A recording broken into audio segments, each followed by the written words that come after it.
First of all, start with the question. What is the question? First of all, let me quickly explain you, just quickly go through what we are going to use in this example.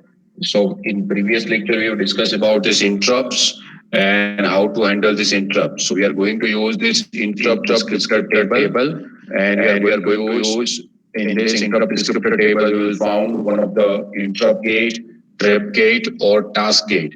And from this task gate, interrupt gate और trap gate, उसमें से जो selector मिलेगा उस वो selector हम use करेंगे from GDT or LDT, and then from GDT or LDT we will get the base at one of the descriptor that is pointing to our interrupt service routine.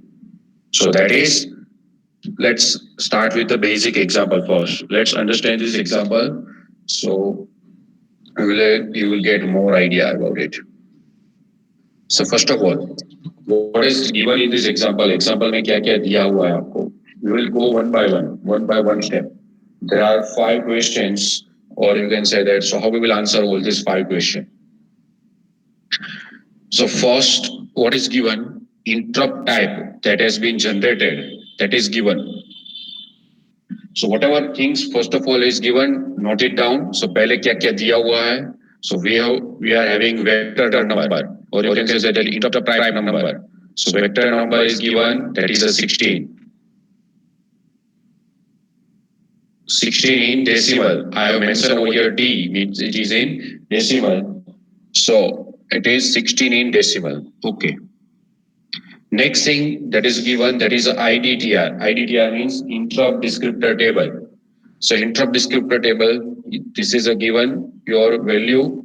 This is in hexadecimal format. This is in hexadecimal format. So now, whatever is given in the first line, now interpret the first line. Interpret this first line. First line में जो आपको दिया हुआ है उसको पहले interpret कर लो.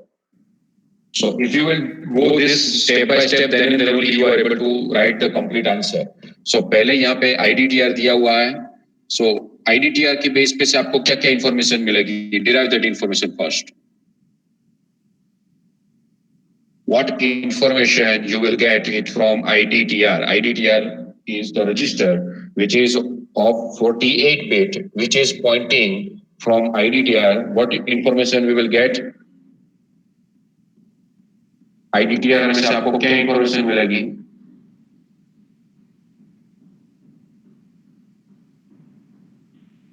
Reply me in comments so I can go further. Base address as well as limit. Okay. So यहाँ पे base address क्या होगा? What will be the base address in this example? And what will be the limit in this example?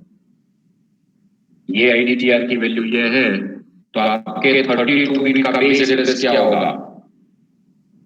What will be the base address? 32 bit base address of your interrupt descriptor table.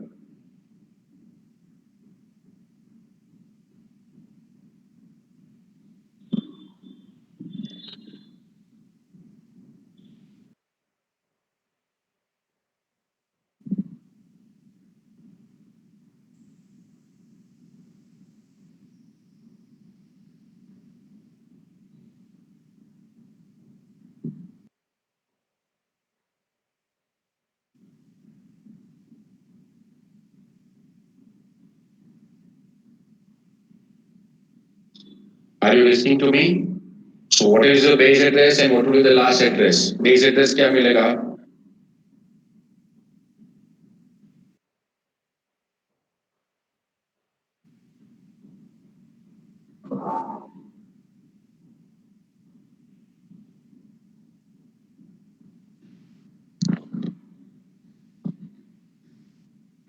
Yes, 32 bit में आपको लिखना है.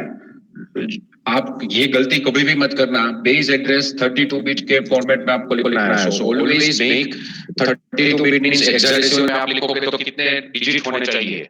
So it should B 8 digit in hexadecimal. क्योंकि अगर आप गलती करोगे यहाँ पे एक भी डिजिट आगे पीछे हो जाएगा तो everything will be wrong. Okay, so आपको हेक्साडेसिमल में अगर इसका लिखना है तो आपका हेक्साडेसिमल बेस एड्रेस क्या होगा? Base address of our IDT interrupt descriptor table in 32-bit format. I will write it in hexadecimal format. So 4 0 and then 1 0 0 0. This is in hexadecimal, so representing 32-bit. Okay. Now, what is the limit field is given? Limit field क्या दिया हुआ है यहाँ पे? 008F. So it means what will be the last address? What can be my last address of IDT? IDT का last address क्या हो सकता है? इससे आगे IDT आप access नहीं कर पाओगे. So what can be the last address? Yes, तो इसमें आप अगर 008F ऐड करोगे तो आपको जो आंसर मिलेगा, what is the answer? So that is this all 40 and then this 108F. So IDT में ये लास्ट एड्रेस होगा. अगर इससे आगे अगर आप IDT एक्सेस करोगे तो आपको एक्सेप्शन जनरेट होगा. तो इसका मीनिंग IDT में इसके आगे आप एक्सेस नहीं कर पाओगे. फिजिकल एड्रेस जो हम कंसीडर करते हैं 32 बिट का एड्रेस कंसीडर करते हैं, ये आपका 32 बिट का लास्ट एड्रेस होगा IDT का. इसके बाद जो एड्रेस होगा, कौन सा एड्रेस होगा इसके बाद? 10 लेट्स से दैट 90. इसके बाद वाला जो एड्रेस होगा वो ये IDT में नहीं होगा. It will be not part of this IDT. So only up to this point we can refer our IDT को यहां तक ही हम रिफर कर सकते हैं. So this is first point. इतना कंप्लीट हो गया. Okay, next. Now so that अब आपको ये दिखाना है, क्या दिखाना है? That it will point to a valid interrupt gate descriptor in IDT. तो अभी हमको क्या दिया हुआ है? अब आपको बेस एड्रेस पता चल गया, उसकी लिमिट पता चल गई. किसकी? IDT की. इंटरप्ट डिस्क्रिप्टर टेबल का base address and limit address आपको पता चल गया. अब ये जो टाइप नंबर है उसके बेस पे तो हमारे पास ये IDT है, उसमें बहुत सारे गेट्स होंगे. We will have multiple gates. तो अभी ये 16 नंबर का गेट कौन सा होगा वो हमको आइडेंटिफाई करना होगा. तो इसका एड्रेस हमको आइडेंटिफाई करना होगा. सो इसका आइडेंटिफाई करने के लिए आपको क्या करना होगा? You have to convert it. So 16 multiply by 8. So whatever is the answer, 16 multiply by 8 करोगे तो आंसर क्या मिलेगा? What is the answer you will get after multiplication? 16 multiplied by 8.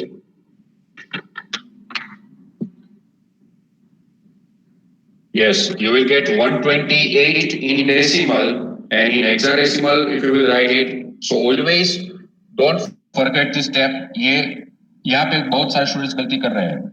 हमको जो आंसर मिल रहा है उसको hexadecimal में ही कंसीडर करना है always. Yes, so 80 in hexadecimal. So आपको जो आंसर मिलेगा that is 128 in decimal. इसको जब आप hexadecimal में कन्वर्ट करोगे तो आपको आंसर मिलेगा 80. So 80 in hexadecimal. Okay. तो बेस एड्रेस जो हमको यहाँ पे मिला था, बेस एड्रेस क्या था? 0000100.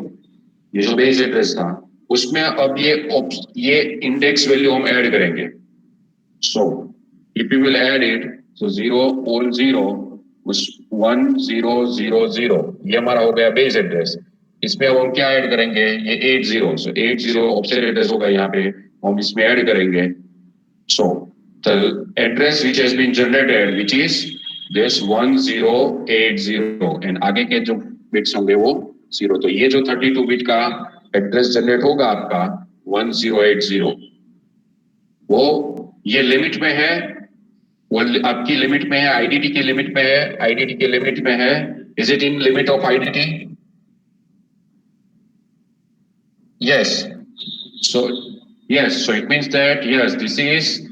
सो पहले क्वेश्चन का आंसर क्या होगा? Yes, it is pointing to a valid interrupt gate descriptor in IDT.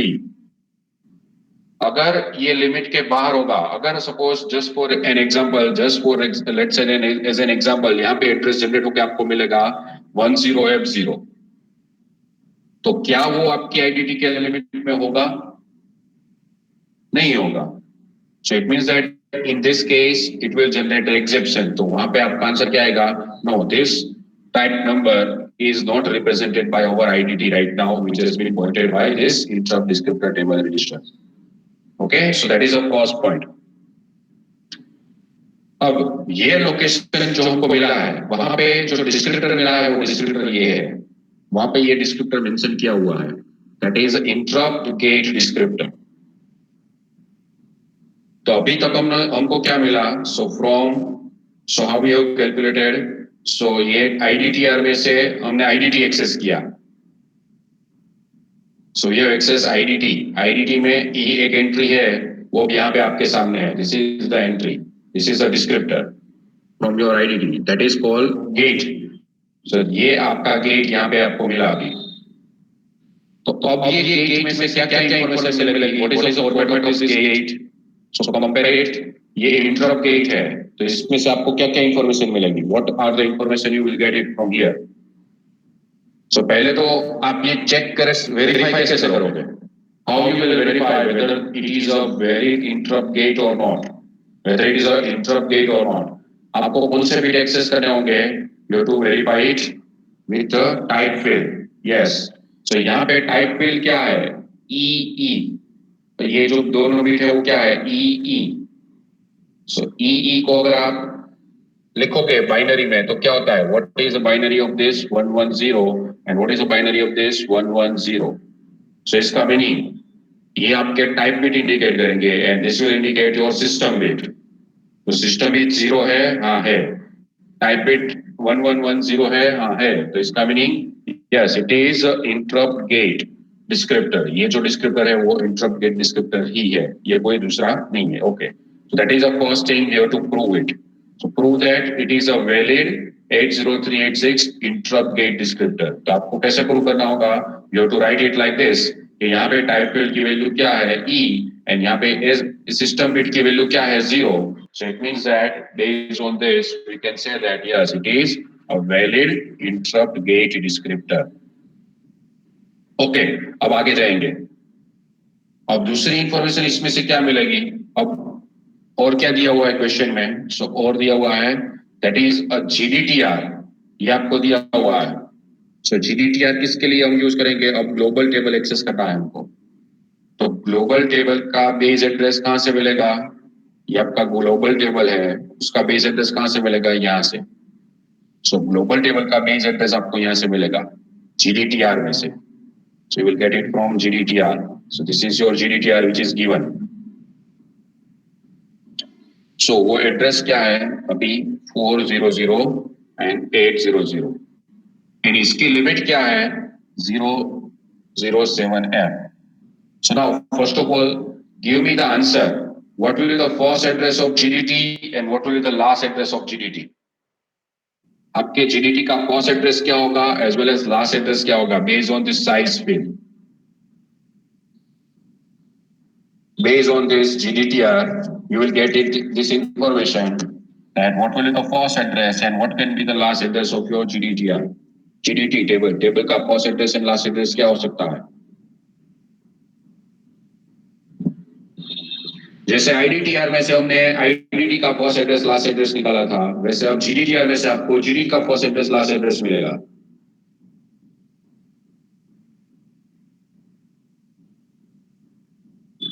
Yes.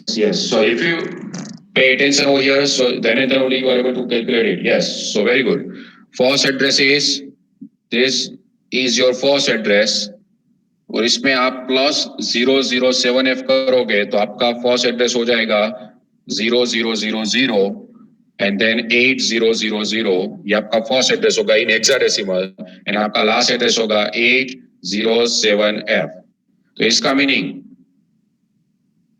ये आपका first address and last address. तो इसका मीनिंग अब यहां से जो आपको सिलेक्टर मिलना चाहिए वो ये रेंज में मिलना चाहिए, it should be in this range, ये रेंज से बाहर आपका सिलेक्टर नहीं होना चाहिए। So now that is we are going to discuss.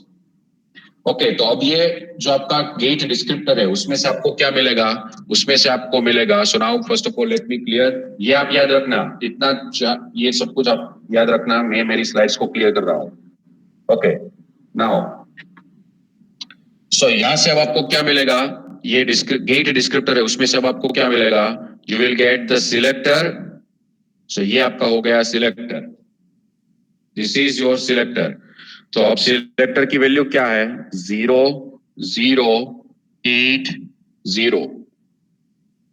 सो ये 16 बिट का आपका सिलेक्टर होगा. ये हेक्साडेसिमल में है, इसको आप बाइनरी में रिप्रेजेंट करोगे तो all 4 0 will be there. Same again, all 4 0 over here. And this 8 will be represented 1 0 0 0 and this 0 will be represented. तो ये हो गया आपका सिलेक्टर. तो अब ये सिलेक्टर है, तो सिलेक्टर में ये दो बिट हम किसके लिए यूज करेंगे? आरपीएल के लिए, रिक्वेस्ट प्रिविलेज लेवल के लिए. ये बिट किसके लिए यूज करेंगे? This bit we are using for indicating TI. TI means whether it is a global descriptor table or local descriptor table. तो यहाँ पे इसकी वैल्यू क्या है? 0. इसका मीनिंग हम कौन से टेबल को रिफर करेंगे? We are going to refer GDT. So हम GDT को रिफर करने वाले हैं. ओके, सो GDT का बेस एड्रेस पता है आपको, GDT का लास्ट एड्रेस भी पता है आपको, लिमिट भी पता है आपको. अब यहाँ से जो है ये जो बिट्स होंगे that will be used as an index. So this will be now used as an index. तो अगर अब ये इंडेक्स होगी आपकी, तो इसको अगर आप कन्वर्ट करोगे हेक्साडेसिमल में, तो ये इंडेक्स की हेक्साडेसिमल वैल्यू क्या मिल गई आपको?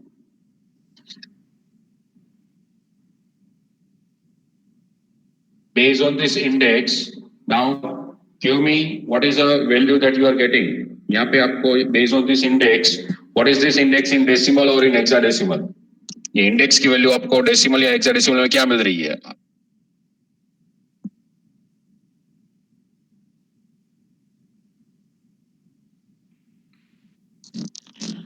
Don't directly right it from here, क्योंकि यहाँ पे अगर आप ऐसे ही लिख दोगे तो इसको 4 के ग्रुप में बनाओगे, तो ऐसे आप नहीं बना सकते हो डायरेक्टली यहाँ पे. So make sure that you are writing it properly. So आपको 4 ग्रुप ऑफ यहाँ से कंसीडर करने होंगे. So this is now your lower 4 bits and this is now your next 4 bit remaining bits. So बाकी के bits हम consider करेंगे. So it means that yes, it is 1 0, आगे 0 आगे आएगा 0. So अगर आप offset consider करोगे तो ये आएगा 0 0 1 0 in hexadecimal. So अब ये 0 0 1 0 आपको मिला. So ये 0 0 1 0 को आप multiply करोगे 8 से. So आपको क्या मिलेगा? In hexadecimal, if you will multiply, so you will get definitely 80. So 80 जो आपको मिलेगा, वो अब क्या हो गया आपका LDT का ऑफसेट एड्रेस. So LDT के बेस में आपको जो LDT का बेस एड्रेस मिला था, उसमें अब आपको क्या ऐड करना होगा? What you need to add now? 80. So in LDT's base address, sorry, in GDT's base address, sorry. In GDT, Global Descriptor Tables base address, what you need to add? You need to add 80. So what is the physical address? आपका जो address मिलेगा वो क्या मिलेगा? So 0 0 0 0 8 0 0 0 plus this 80.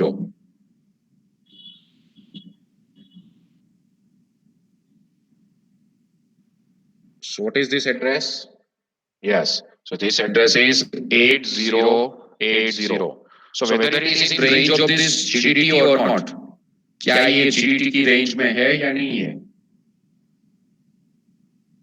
What was the last address of your GDT? GDT का last address क्या था?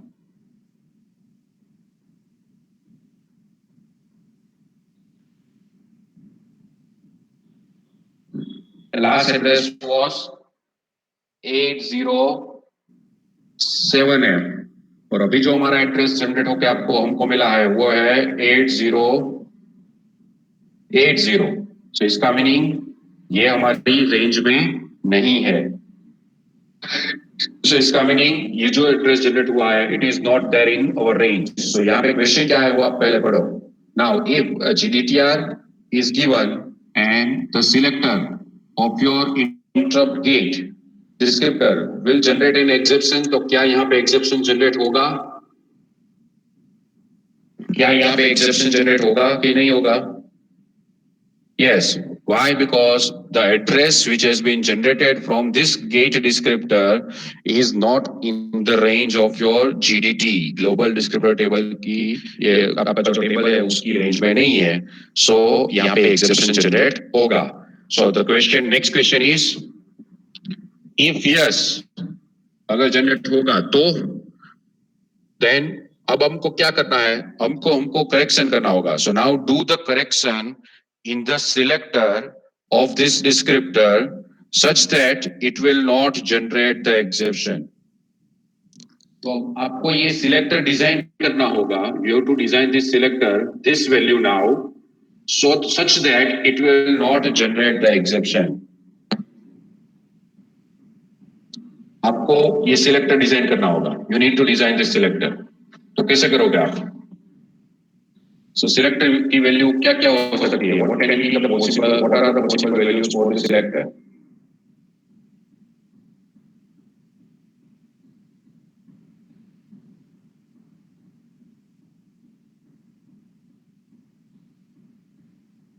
Are you getting first of all my question? Question पता चला?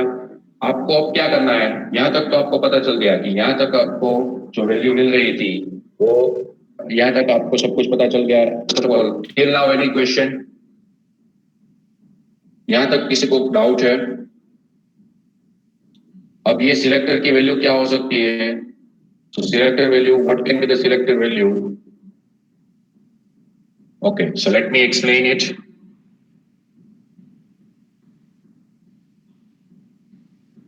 Okay, so let me first of all clear this slide. Okay, तो अब मैं आपको यहाँ पे सिलेक्टर, यहाँ पे जो सिलेक्टर है वो पहले मैं आपको वापस लिख रहा हूँ. यहाँ पे जो अभी 0080 है उसको मैं बाइनरी में लिख रहा हूँ.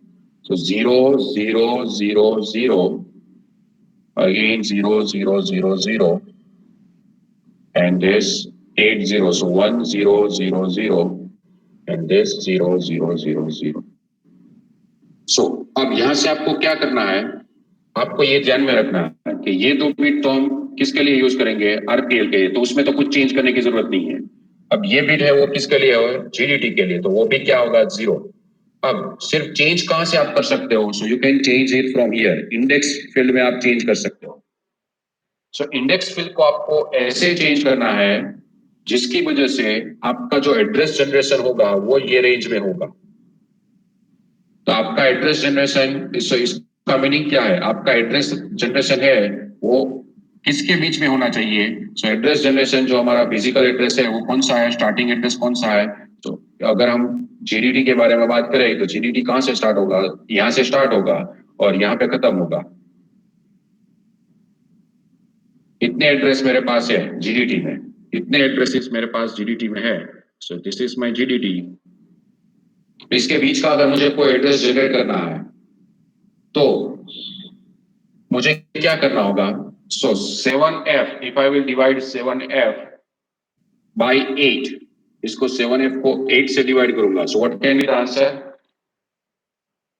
7f को 8 से डिवाइड करूंगा तो मेरा आंसर क्या होगा?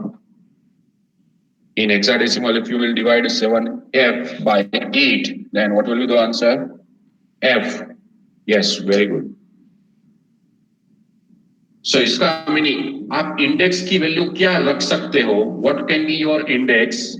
Your index can be anything from 0 to f. अगर आप इंडेक्स 0 रखोगे तो भी चलेगा, इंडेक्स 1 रखोगे तो भी चलेगा, इंडेक्स 2 रखोगे तो भी चलेगा, इंडेक्स 3 रखो तो भी चलेगा, एंड इंडेक्स f रखोगे तो भी चलेगा. So let me take example. मैं आपको ये एक्सप्लेन करता हूँ. Let's first of all take index as a 0. तो यहाँ पे 0 कंसीडर करोगे तो इसका मीनिंग आपको यहाँ पे क्या करना है? 0 0 0. So सभी 0 होंगे तो यहाँ पे ये अब क्या हो जाएगा? So आपके डिस्क्रिप्टर में यहाँ पे आपने क्या किया? 8 0 के बजाय क्या मेंशन किया? यहाँ पे 0 0. So that can be the first possible value for your selector. तो अगर आप कंसीडर करोगे और इसके बेस पे अगर आपका फिजिकल एड्रेस जनरेट करोगे तो आपको वैलिड एड्रेस मिलेगा. Yes, it will be the valid address, क्योंकि यहाँ पे 0 है सभी. तो 0 को 8 से मल्टीप्लाई करोगे तो आंसर आएगा 0 और बेस एड्रेस में 0 ऐड करोगे तो वो आपका फर्स्ट डिस्क्रिप्टर पॉइंट करेगा यहाँ पे. ओके, अब इसकी वैल्यू सपोज आपने 1 रखी है, इसकी वैल्यू सपोज आपने 1 रखी है तो क्या होगा? सो 1, इंडेक्स की वैल्यू अभी आपने रखी है 1. तो जैसे ही आप इंडेक्स की वैल्यू 1 रखोगे, अगर आप इंडेक्स की वैल्यू सपोज यहाँ पे इंडेक्स की वैल्यू 1 रखनी है आपको, तो आपका सिलेक्टर क्या हो जाएगा? What will be your selector value first of all? अगर आपको इंडेक्स की वैल्यू 1 रखनी है तो सिलेक्टर में क्या रखना होगा? That is important point.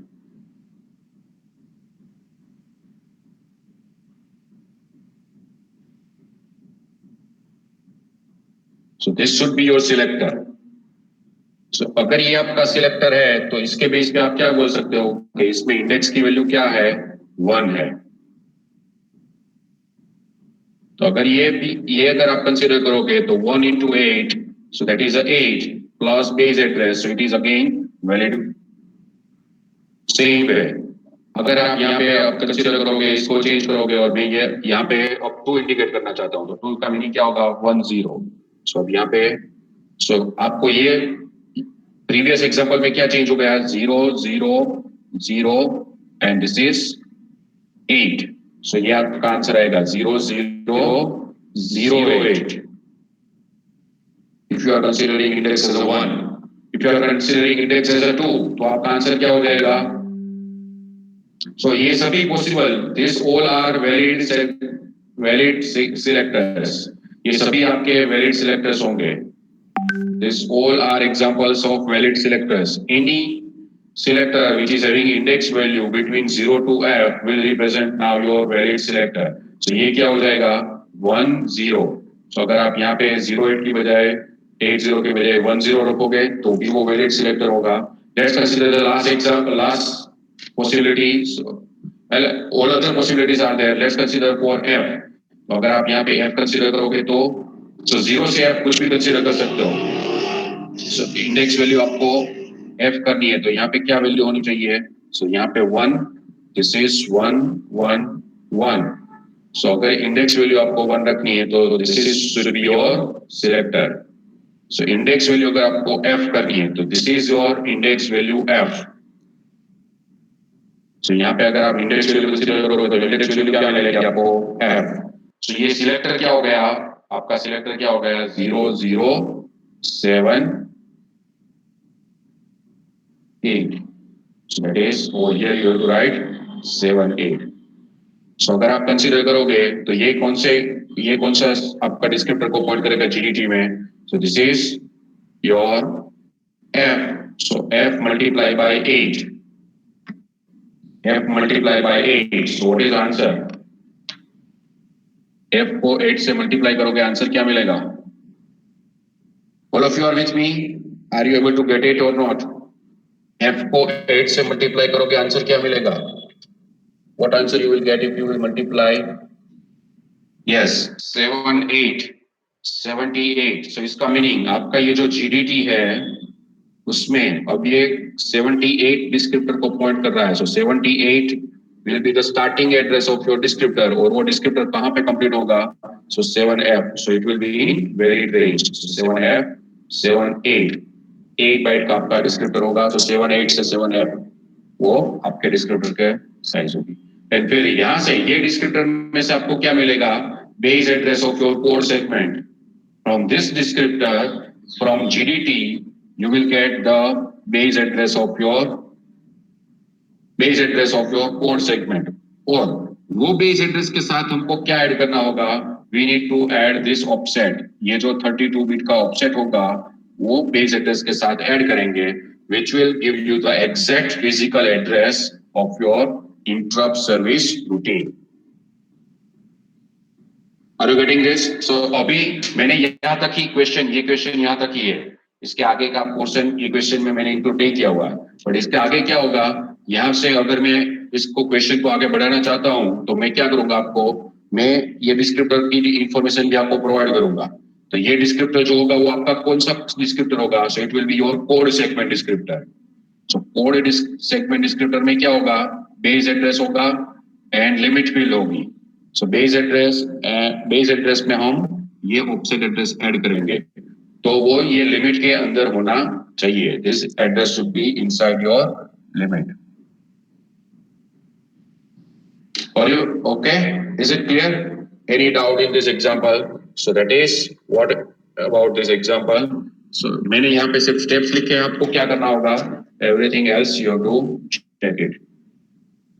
So once again, think it by yourself. एक बार अपने आप से सोच लो, and then I will go for the next example. Revise it by yourself. ये example एक बार अपने आप से सोचो.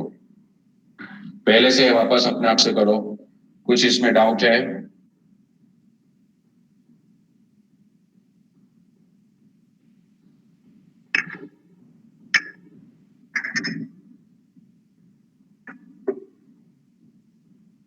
Is it clear?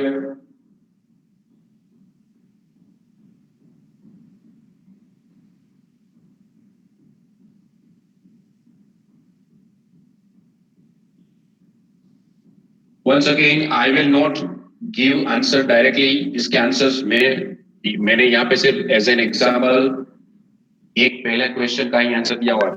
बाकी का मैंने सिर्फ आपको क्या क्या करना है वो लिखा हुआ है. So that is, if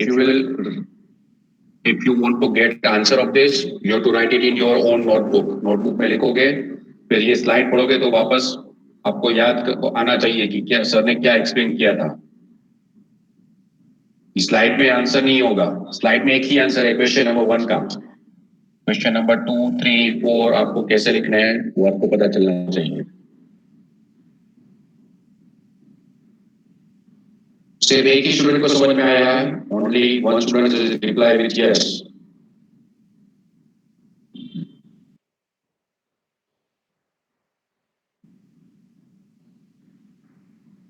Why I have included such examples in a PPT? Because this kind of examples will be there in your exam.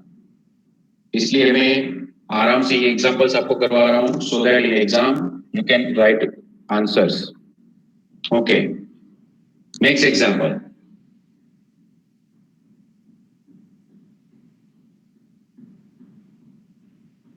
Example number 7. So first of all, read the definition by yourself. Then I will explain you. अपने आप से एक बार पहले definition read करो.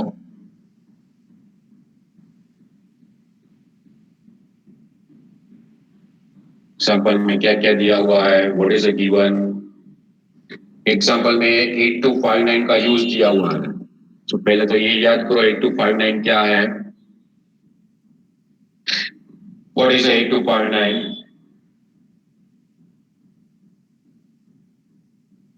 8259 में क्या क्या आएगा. 8259 कैसे ऑपरेट होगी. तो recall this cost. Why, for which purpose we are using 8259?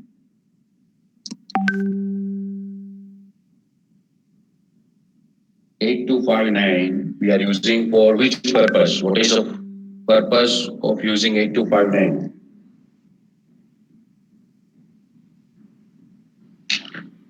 किसको नहीं पता है.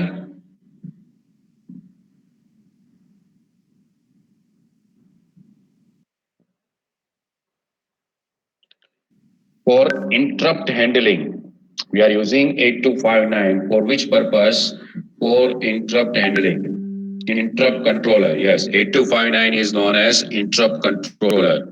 Normally कोई भी जो प्रोसेसर होता है 8086 या 80286 processors which you are having, उसमें external interrupt, external hardware interrupt जो हम कनेक्ट कर सकते हैं, that is only one, that is INTR. But अगर हमको एक से ज्यादा interrupt, external hardware interrupt generate करके हैंडल करना है तो हमको क्या चाहिए. कोई इंटरमीडिएट डिवाइस चाहिए. सो programmable chip 8259 we are using. So 8259 can be used with any processor. 8259 we have seen with 8085. 8259 we have seen with 8086. Same way 8259 we can use with 80386 also. So first of all, let me explain you first about the little bit more detail about the 8259. So 8259 तो आपको सभी को पता ही है कि 8259 में क्या होगा. So 8259 is like this. 8259 में क्या क्या होता है पहले मैं आपको डिटेल में एक्सप्लेन करता हूँ. How we can use it with 80386. So 8259 में हमारे पास होंगे IR0 that are inputs, IR0 to IR7. IR0 to IR7.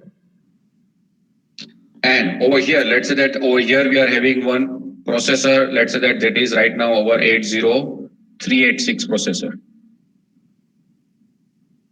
So यहाँ से अगर कोई भी पिन पे IR 1 2 3 4 5 इसमें से कोई भी पिन पे अगर इनपुट इंटरप्ट जनरेट होगा तो ये 8259 क्या करेगा? What this 8259 will do? 8259 will decide a priority, decide whether it will check priority, and according to that it will send one of the interrupt over here. So यहाँ पे INTR interrupt signal यहाँ पे receive होगा. So INTR will be received over here. On this, so यहाँ से interrupt request send होगी और वो 80386 में INTR पिन पे रिसीव होगी. So 80386 क्या करेगा? It will send acknowledgement. So acknowledgement यहाँ से send होगा. Now there will be the two acknowledgement. So acknowledgement कितने होंगे? So there will be two acknowledgement cycle. Interrupt acknowledgement cycle. So during the first acknowledgement, it will just inform 8259 that your interrupt has been started. And now during the second acknowledgement, 8259 has to send the number. That is an interrupt number.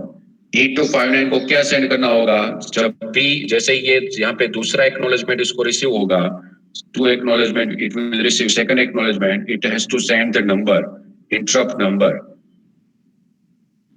तो ये नंबर कौन सा send होगा? Which number will be send by your 8259?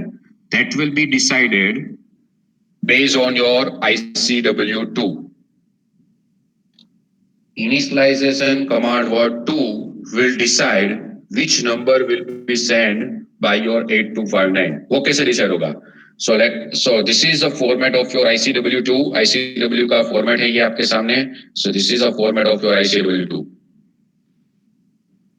Whenever we are dealing 8259 with 80386 or 8086, so at that time this is a format of ICW2 का format है. उसमें ये तीन बिट ऑलवेज जीरो होंगे. Least significant three bits D0, D1 and D2 will be always zero. And ये जो remaining bits होंगे वो आपको दिए होंगे. Remaining 5 bits that will be given. So in this example I have given you the same thing. तो मैंने वो यहाँ पे आपको ये दिया हुआ है. रिमेनिंग जो 5 बिट्स है वो क्या है? So it is in binary 00100. वो मैंने यहाँ पे आपको क्वेश्चन में दिए हुए हैं. So that is, what is the meaning of this? So पहले तो मैं यहाँ पे लिख रहा हूँ 00100. तो इसका मीनिंग ये जो 8259 को हम प्रोग्रामिंग करेंगे, 8259 को जब हम प्रोग्रामिंग करेंगे तो उसमें हमको क्या क्या स्पेसिफाई करना होगा? We have to mention ICW1, we have to mention ICW2.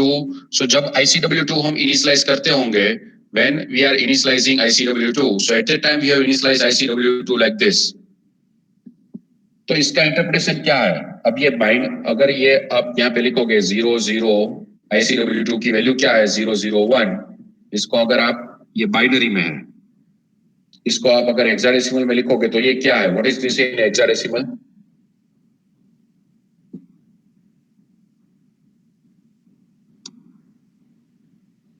What is this in hexadecimal? Just a minute, I am back. Just 1 minute. 1 minute.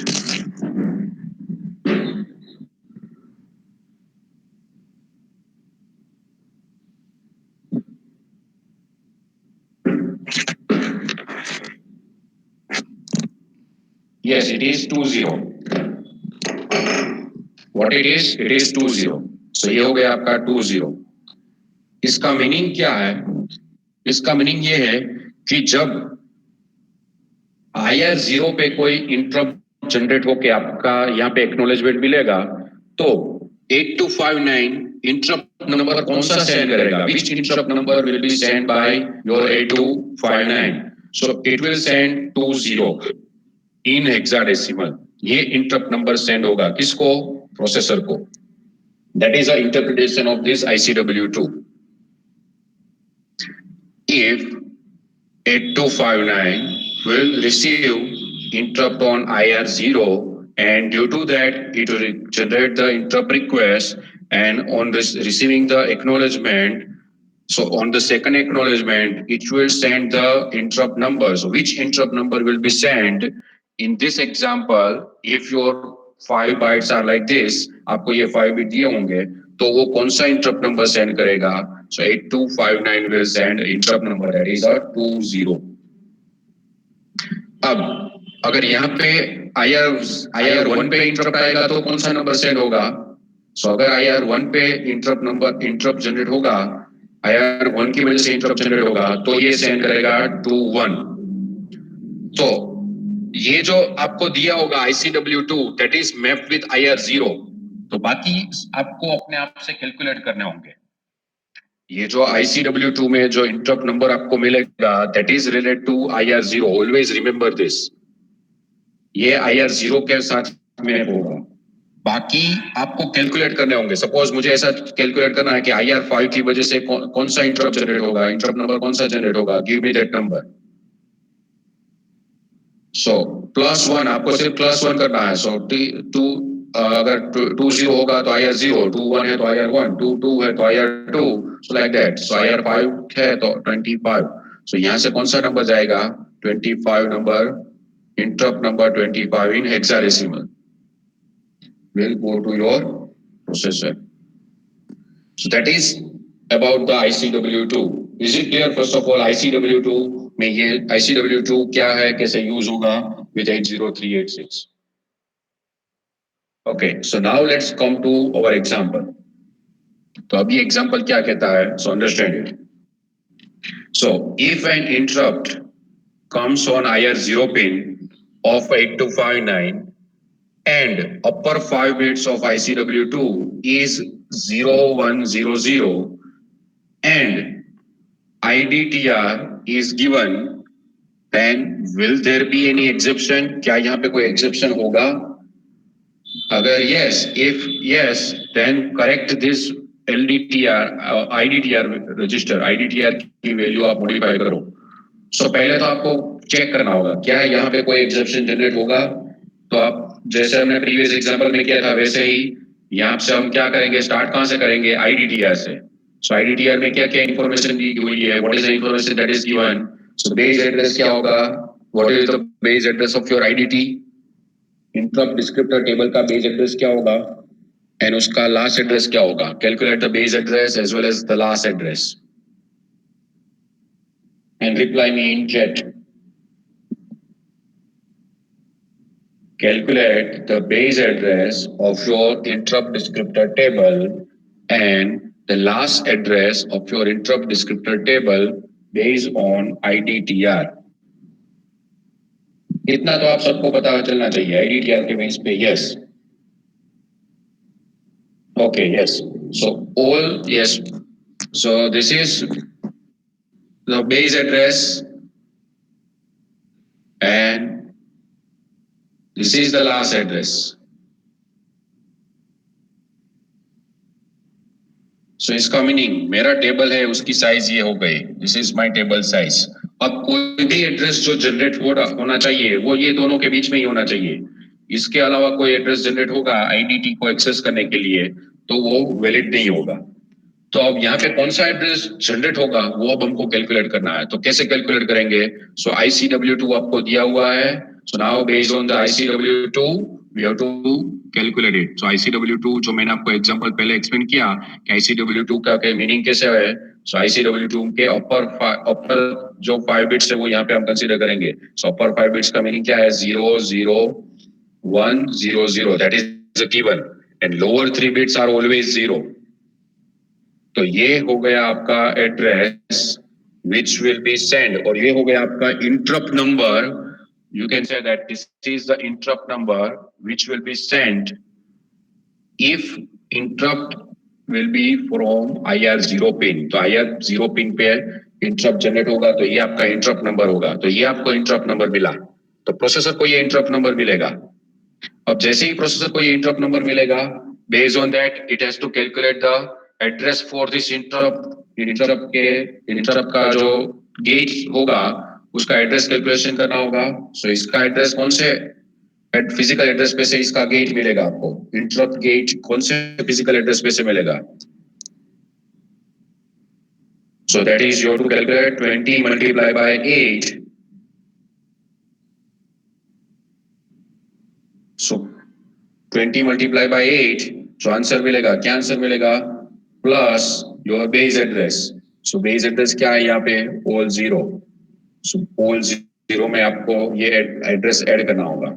And then you have to check whether it is in limit और not. क्या ये limit में है?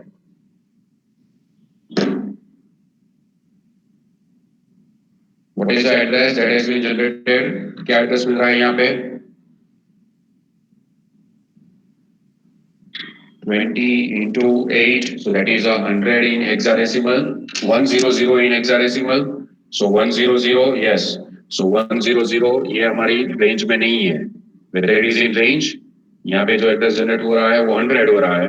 इसको आप ये base address में add करोगे, तो यहाँ पे बेस एड्रेस ऐड करोगे तो इसका मीनिंग हमको कौन सा एड्रेस एक्सेस करना होगा. So this is the physical address that we are going to access.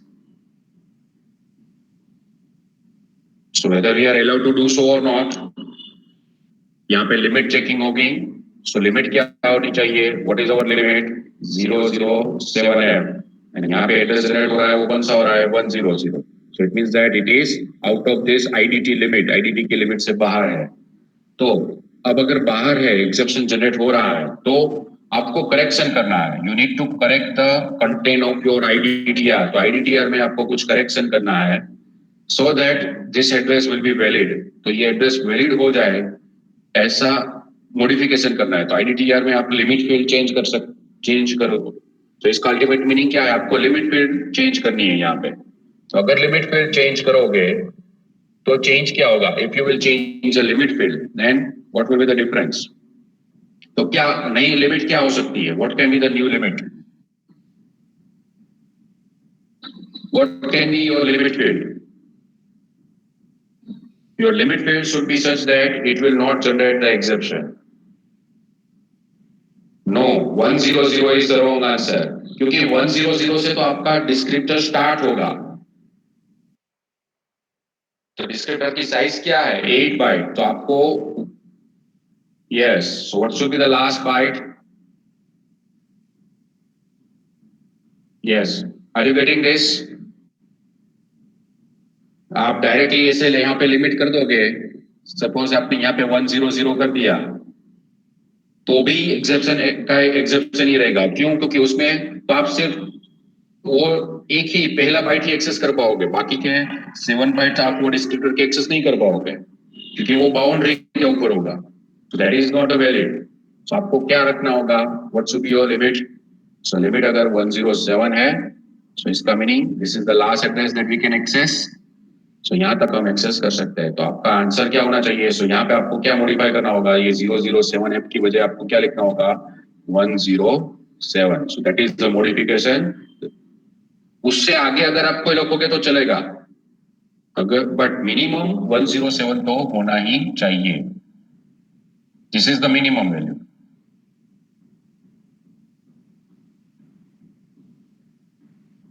वो बाद में चेक करना है. अभी तो हम सिर्फ आईडीटी के बारे में बात कर रहे हैं अभी.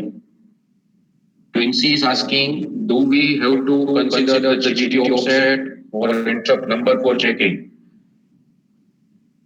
GDT offset कहाँ पे आएगा, GDT offset आएगा जब आप GDT एक्सेस करोगे. अभी तो हम IDT एक्सेस कर रहे हैं. तो IDT एक्सेस करने के लिए तो आपको इंटरप्ट नंबर ही चाहिए.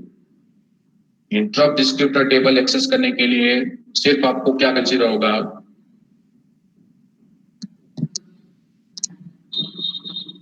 Okay let me again explain it.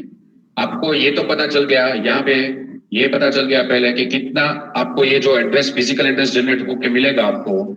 सो वो एड्रेस क्या मिलेगा, 000 एंड 0100. ये यहाँ तक सबको पता चल गया, ये आपका फिजिकल एड्रेस जनरेट होकर मिलेगा. तो इसका मीनिंग ये जो इंटरप्ट डिस्क्रिप्टर टेबल मेरा है, this is my interrupt descriptor table, this is my IDT. So IDT की लिमिट एंड आईडीटी की साइज एक रजिस्टर में स्टोर है. वो रजिस्टर कौन सा है, आईडीटीआर. सो आईडीटीआर में से आपको लिमिट फील्ड मिलेगी एंड उसका बेस एड्रेस मिलेगा. सो बेस एड्रेस यहाँ पे होगा एंड उसकी लिमिट कहां तक होगी वो आपको यहाँ से मिलेगी. So that is will be the last location. अगर ये एड्रेस ये रेंज में नहीं है, it is not in this range, so exception will be generated, exception generate होगा। तो क्वेश्चन में अब आपको ये बोला है कि अगर एक्सेप्शन जनरेट होता है तो आपको ये करेक्शन करना है, correct the content of your IDTR. तो आईडीटीआर में आपको ये करेक्शन करना है। सो आपका ये आईडीटीआर है जो यहाँ पे दिया हुआ है, that is a given, this is a given, उसको करेक्ट करना है। करेक्ट करना है मीन्स मॉडिफाई करना है in a such a way that your this address will not generate the exception. So ये एक्सेप्शन जनरेट नहीं करेगा। ऐसे अगर आपको लिमिट मॉडिफाई करनी है तो इसका मीनिंग अब आप क्या करना है कि 100 से आपका डिस्क्रिप्टर स्टार्ट होगा। कोई भी डिस्क्रिप्टर है जो अभी ये टाइप नंबर 20, हमारा इंटरप्ट नंबर 20 है, सो 20 मल्टीप्लाई बाई 8 आपने किया तो यहां से आपको जो 100 मिला वो आपका स्टार्टिंग लोकेशन मिलेगा। इसका मीनिंग ये फिजिकल लोकेशन से आपका डिस्क्रिप्टर स्टार्ट होगा। तो डिस्क्रिप्टर की खुद की साइज क्या है? What is the descriptor size? So 8 byte. So that 8 byte should be there in limit also. So आपको जो 8 byte को ऐड करने होंगे, so 100 से लेके आप 8 byte कंसीडर करोगे तो 100 itself is the first byte. So आपका लास्ट बाइट क्या होना चाहिए? 107. This should be your last byte. So 0 से लेके 107 वहां तक आपकी एक्सेस होनी चाहिए। तो यहाँ पे आपको क्या करना होगा? 107 आपका लिमिट फिल अगर 107 है, इसका मीनिंग ये डिस्क्रिप्टर अब आपकी रेंज में हो जाएगा। Why you need to add this? Because descriptor itself is of 8 byte। आपका जो डिस्क्रिप्टर है खुद का, जो गेट डिस्क्रिप्टर, ये जो गेट डिस्क्रिप्टर है जो आपके सामने, दिस इज लोकेट हियर, ये कहाँ पे होगा? This is the descriptor which is given, interrupt gate descriptor. So ये कौन से एड्रेस फिजिकल एड्रेस पे होगा? So this is at 000 and 100। ये जो आपको एड्रेस मिलेगा वो ये, सो वहां पे ये होगा, फिर 101 पे ये होगा, 102 पे ये होगा, 103 पे, 104, 105, 106 एंड 107। सो यहां तक अगर आपको एक्सेस होगा तो ही ये एक्सेप्शन जनरेट नहीं करेगा। अगर आप लिमिट फील्ड में 105 या 106 या 10 बीच में ऐसा कोई लिमिट फील्ड स्पेसिफाई करोगे then it will be not valid. आपको यहां तक एक्सेस होने चाहिए। तो ये जो बिट है उसका एड्रेस क्या होगा? 107। सो इसका मीनिंग आपको लिमिट क्या रखनी होगी? You have to keep your limit field as a 107। Are you getting this? Raj? Okay. Now this, after this, ये आईडीटी आपने एक्सेस किया, आईडीटी में से आपको ये एक डिस्क्रिप्टर मिलेगा, गेट डिस्क्रिप्टर मिलेगा। अब ये गेट डिस्क्रिप्टर है वो आपको पॉइंट करेगा किसको? It will point to your selector in the GDT. So अब आएगा नेक्स्ट स्टेप, आएगा वो जीडीटी का आएगा। सो अब आएगा आपका जीडीटी पिक्चर में आएगा। अभी तक आपने जीडीटी या एलडीटी को यूज नहीं किया था। अभी तक तो पहला स्टेप क्या था? सिर्फ आईडीटी का। इंटरप्ट होगा तो पहला स्टेप इंटरप्ट डिस्क्रिप्टर टेबल आपको एक्सेस करना होगा। ओके, सो अब आपका सेकंड स्टेप होगा वो आईडीटी का। इसका मीनिंग अब ये इंडेक्स, तो यहाँ पे 0080 है तो 0080 वो आपका सिलेक्टर है। 0080 में से अब आएगा सिलेक्ट, ये सिलेक्टर, तो उसके बेस पे से आपको इंडेक्स आइडेंटिफाई करना होगा। इसको पहले बाइनरी में लिखो, इसको पहले बाइनरी में लिखोगे और फिर इसको डिवाइड करो 3 पार्ट में। तो इसको डिवाइड करोगे 3 पार्ट में तो आपको इंडेक्स की वैल्यू क्या मिल रही है? What is the index value you are getting? And according to that you will access. उसको 8 से मल्टीप्लाई करोगे फिर वो आपके फिजिकल लोकेशन जीडीटी को एक्सेस करेगा। If it is 0 over here, if it is 1 over here then it will access LDT. यहाँ पे अगर 1 है तो वो एलईडी को एक्सेस करेगा, यहाँ पे अगर 0 है तो वो जीडीटी को एक्सेस करेगा। बट यहाँ पे क्वेश्चन, ये छोटा क्वेश्चन है, this is a small example. So यहाँ पे यही इतना ही पूछा है आपको कि इसमें सिर्फ आपको आईडीटीआर को ही करेक्ट करना है। And second, it is you have to just check whether it is a valid interrupt gate descriptor और नॉट। तो क्या ये वैलिड इंटरप्ट गेट डिस्क्रिप्टर है या नहीं है, यहाँ पे इतना ही पूछा है आपको। सो read the question carefully, what has been asked in the question। Directly ऐसा क्वेश्चन देखा और पूरा लिखने में बैठना, पूरा डिस्क्रिप्शन लिख दिया। फिर आप पूछा है उतना ही आंसर आपको देना है. Whatever has been asked in the question, according to that you have to write answer. So यहाँ पे सिर्फ दो ही क्वेश्चन है. The first question, correct the IDTR, and the second question, check whether it is a valid interrupt gate descriptor or not. तो क्या ये valid है या नहीं है? Whether it is a valid gate descriptor or not. Reply me in comment whether it is a valid gate descriptor or not. कैसे identify करोगे?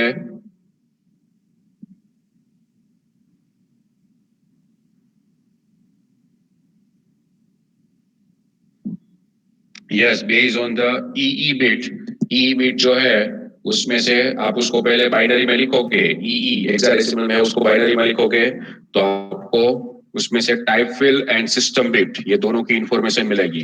तो type field and system bit अगर दोनों एस बिट 0 है एंड टाइप फिल ये जो 1110 है तो आपका ये वैलिड इंटरप्ट डिस्क्रिप्टर होगा. Otherwise it will B invalid interrupt descriptor. So now is it clear? ये हो गया सब कुछ आपके interrupt related. Any doubt in this? Do you have any questions? If you don't have any questions, then we will go for the next topic.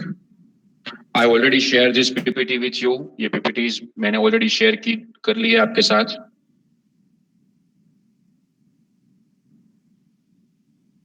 Okay. So before we are going for the next topic, let me make one announcement that tomorrow you will have the lecture. In place of my lecture, you will have the lecture of DBMS. That is from 1 to 2 on Friday. Generally, you are having my lecture, but tomorrow you will have the lecture of DBMS. So you need to join the meeting of DBMS lecture. Because we have already one extra lecture in place of DBMS. So now, in place of my lecture, there will be the DBMS lecture. Tomorrow, Friday, from 1 o'clock to 2 o'clock. You need to join the DBMS lecture, meeting for the DBMS lecture. Okay? And the second important point, important instruction is that I have uploaded your experiment number 7 also. Let me first of all give you one small description about the experiment which I have uploaded. I think all of you have checked it. वो एक बार आप open कर लेना. Let me open it over here. एक बार मैं आपके सामने यहाँ पे ओपन कर देता हूँ आपको.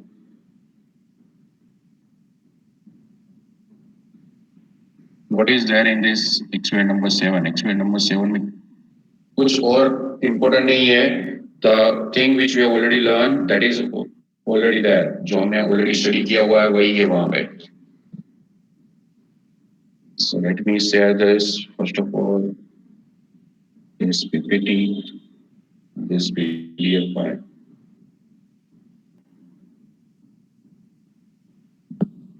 Okay. So our next topic is the paging mechanism. So यहाँ तक जो हमने study किया, the point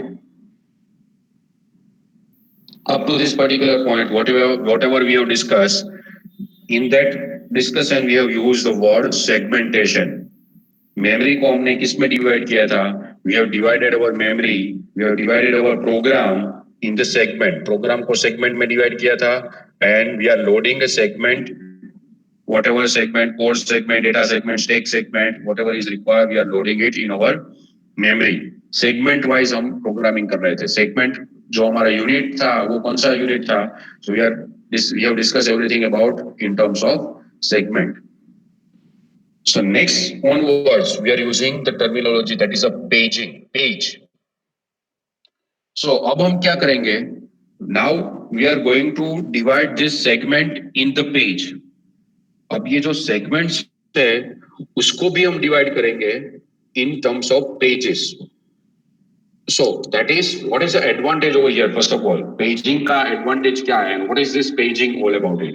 So first 2-3 slides related to paging, we are going to discuss it over here.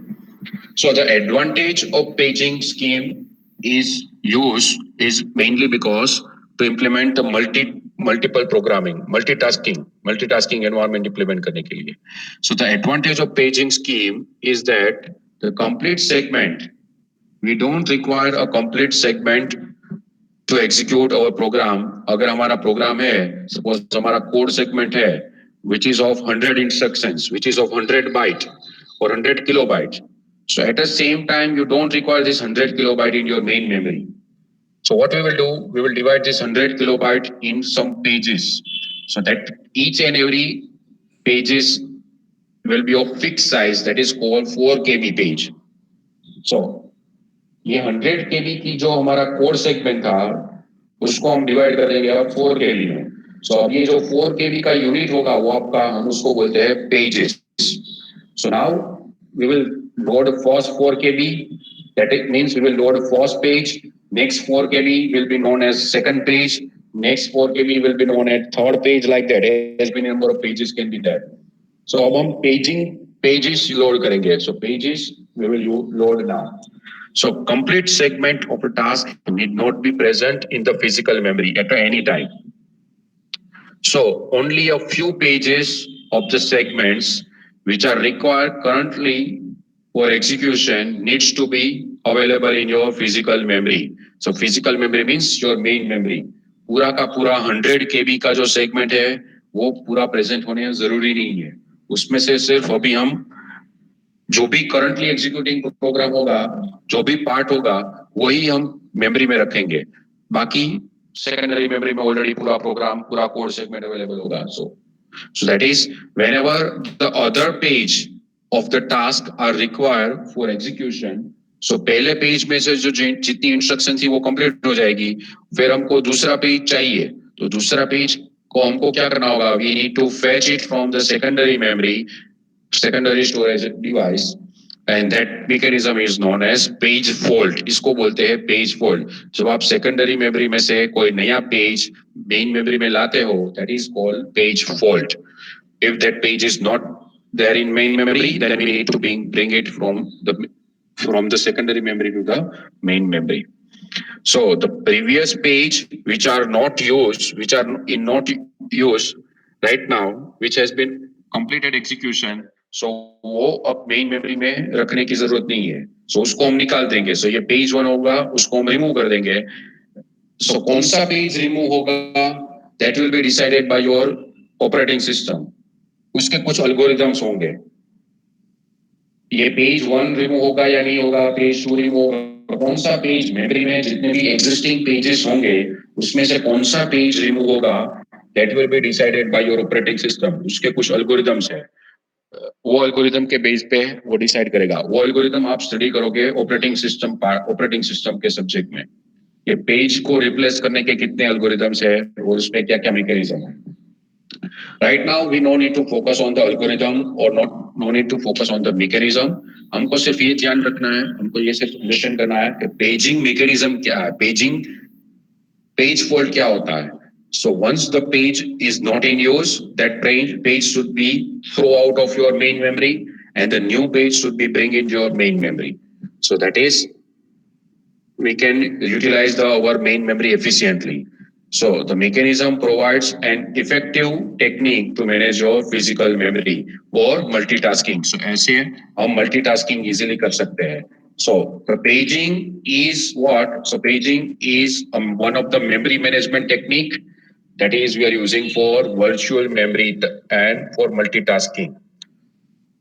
So segmentation में जो था हमारा क्या था, so the segmentation divide the physical memory into variable size of segments. But in paging we will divide our pages in fixed size. So मैंने वो size भी आपको बता दी. हर एक पेज की size क्या होगी? Each page will be of 4 KB, while your segment can be of random size. आपके हमने जो देखा था अब तक, हमने जो स्टडी किया था उसमें क्या था, हम एक डिस्क्रिप्टर स्टोर करते थे. डिस्क्रिप्टर में हमारे पास होता था बेस एड्रेस होता था, हमारे पास लिमिट होती थी. So based on that we will decide that what will be the size of our code segment. हमारे सेगमेंट की साइज क्या होगी वो यहाँ से डिसाइड होती थी. बट पेजिंग मैकेनिज्म में ऐसा नहीं होगा. पेजिंग मैकेनिज्म में क्या होगा, आपके पेज की साइज फिक्स है, दैट इज अ 4 KB. इसका मीनिंग हम हमारी जो मेन मेमोरी होगी, सपोज मैं आपको बोलूंगा कि आपके पास रैम है, this is your RAM, consider this is your RAM. So RAM को हम फिक्स साइज में डिवाइड कर देंगे।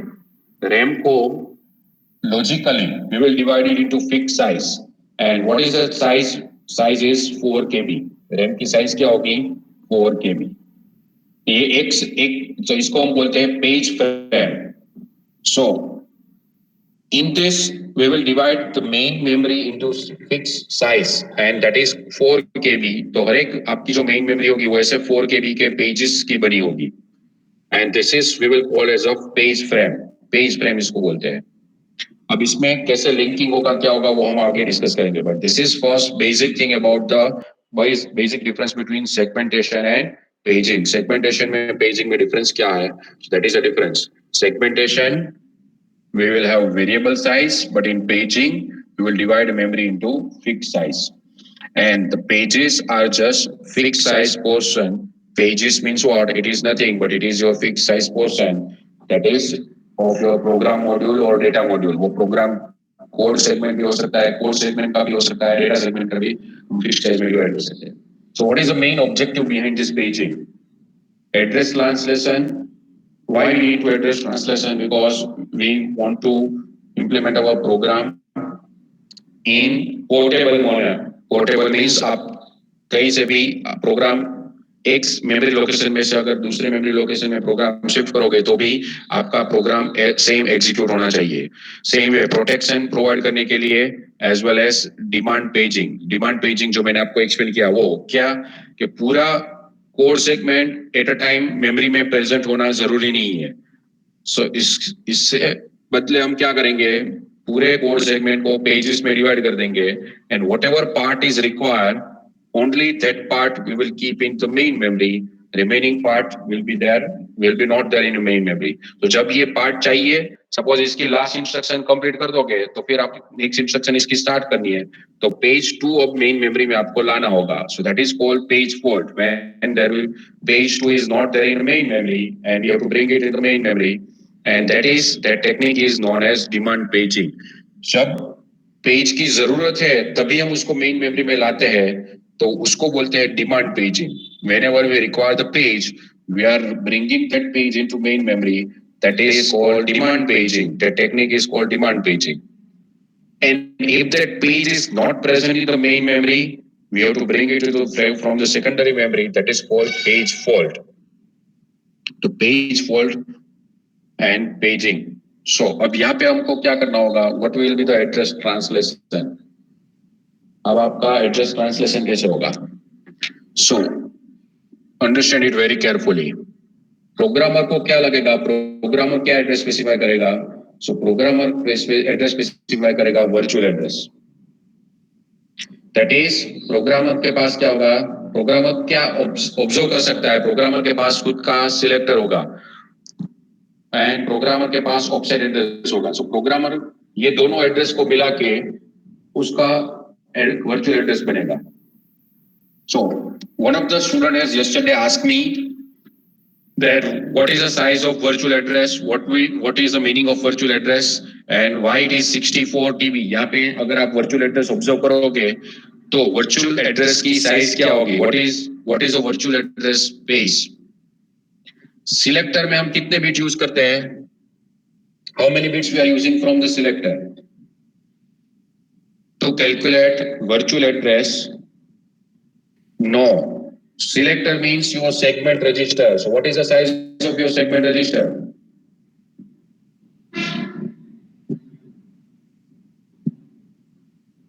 Yes, size of segment register is 16। Out of that 16 virtual address में हम कितने bit use करते हैं? That I already explained previously also। ये जो 16 bit है selector के, उसमें से हम कितने बिट यूज करते हैं? 13 is a wrong answer। 13 bit index plus 1 bit TI। TI भी हम वर्चुअल एड्रेस में कंसीडर करते हैं। So total 14 bits. Remember this point, don't forget it. 13 bit जो इंडेक्स है वो प्लस 1 बिट जो टीआई है वो टोटल 14 बिट्स। सिलेक्टर में से हम 14 बिट यूज करते हैं। एंड ऑफसेट एड्रेस जो होता है सो वो होता है हमारा कोई भी जनरल पर्पस रजिस्टर में हम ऑफसेट एड्रेस मेंशन कर सकते हैं। So that can be of 32 bits. What is the size of your virtual address? Virtual address की साइज क्या हुई? 32 plus 14 46. So it means that we can have 2 raised to 46 virtual addresses. So इसका interpretation क्या है? Virtual address का interpretation क्या है? इसका मीनिंग प्रोग्रामर को क्या लगेगा कि इतने कॉम्बिनेशंस 2 raised to 46 कॉम्बिनेशंस वो यूज कर सकता है कोई भी डेटा स्टोर करने के लिए या कोई भी एड्रेस स्टोर करने के लिए। उसको तो ऐसा लगेगा कि उसके पास कितनी मेमोरी अवेलेबल है। उसको तो ऐसा लगेगा कि उसके पास 2 raised to 46 लोकेशंस अवेलेबल है। तो 2 raised to 46 means what is the size of this memory? So हमने पहले भी मैंने आपको ये इसका आंसर दिया था। 2 raised to 46 means how many TB? 64 TB.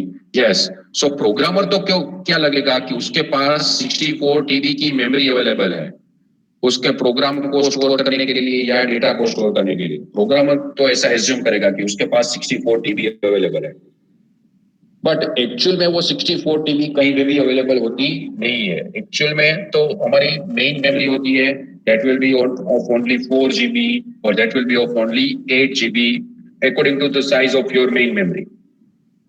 यहाँ पे हम 80386 के केस में हमने क्या कंसीडर किया था? हमारा एड्रेस जो जनरेट होगा वो 32 बिट का होगा। सो अगर आप डायरेक्ट कोई भी एड्रेस कंसीडर करोगे तो अब आपका एड्रेस कितने बिट का होगा? 32 बिट का। सो 2 raised to 32 means so that is your actual address, actual RAM can be of 4 GB। आपका जो actual RAM है वो 4 GB की हो सकती है। तो ये जो 64 TB to the 4 GB mapping करना है वो मैपिंग हमने एक देखा था प्रीवियस मैपिंग जो हमने देखा था। So that is how we will do this address translation that we have seen in our previous topic में ये सब कुछ हमने देखा था कि जो वर्चुअल एड्रेस है उसमें से सेगमेंटेशन अगर हमने इंप्लीमेंट किया हुआ है, if we have implemented segmentation then how we will use this. So this is a diagram that I have already explain. ये वर्चुअल एड्रेस में से 48 बिट का जो आपका वर्चुअल एड्रेस था 32 bit plus 14 bit, so TI and offset. So ये जो index bit और टीआई बिट, सो इसका जो आप यूज करोगे तो आंसर आएगा 46 बिट। सॉरी यहाँ पे 46 बिट। सो वो 46 बिट का यूज करके हम कैसे उसको कन्वर्ट करते हैं वर्चुअल एड्रेस में से फिजिकल एड्रेस में। So if paging is not enable, अगर पेजिंग इनेबल नहीं है तो if paging is not implemented, so in this way we will convert our virtual address to the physical address. So ये सब कुछ आपको पता ही है, ये एड्रेस ट्रांसलेशन आपको पता है। आप GDT में से आपको डिस्क्रिप्टर मिलेगा, डिस्क्रिप्टर में से बेस एड्रेस मिलेगा, बेस एड्रेस के साथ आप ऑफसेट एड्रेस ऐड करोगे। So up to this point you are already aware. So ये जो एड्रेस मिलेगा अगर पेजिंग इंप्लीमेंट नहीं किया हुआ है so this will be your direct physical address. But अगर पेजिंग इंप्लीमेंट किया हुआ है तो इसके आगे भी और एक कन्वर्जन करना पड़ेगा, ये आपको डायरेक्ट फिजिकल एड्रेस नहीं मिलेगा। So this in that case it will be considered as a linear address. So इसको बोलते हैं linear address. So now let me come to that particular slide again. 1 minute.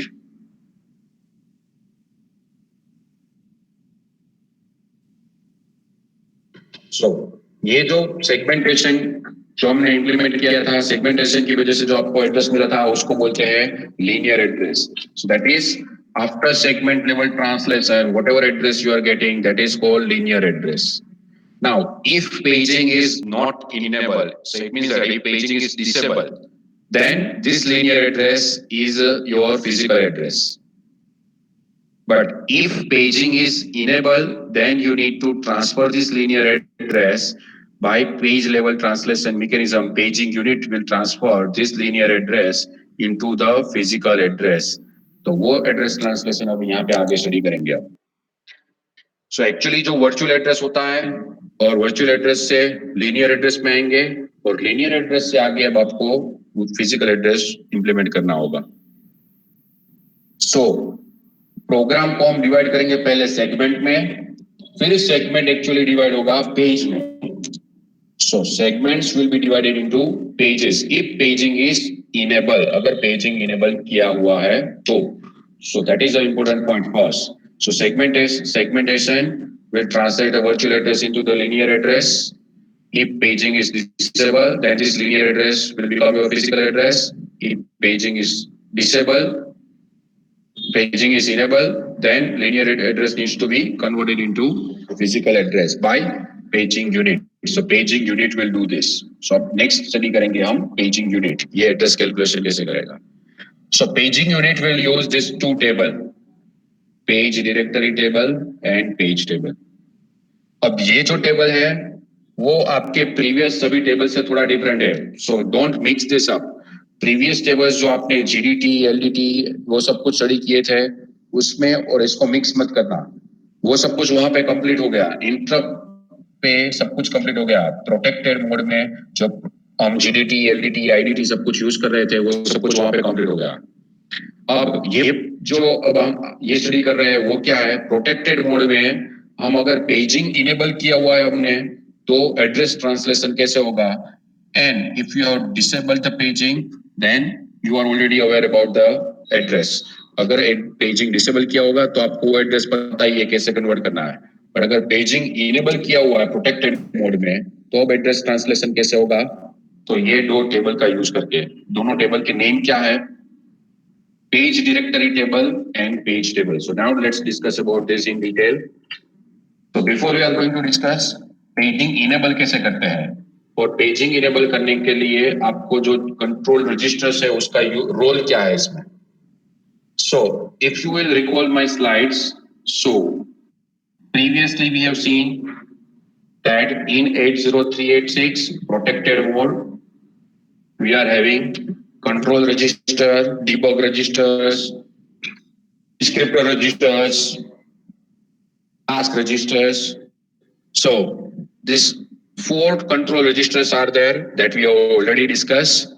उसमें control register 0 में ये bit paging bit अगर 1 होगा तो इसका मीनिंग हमने paging enable किया हुआ है।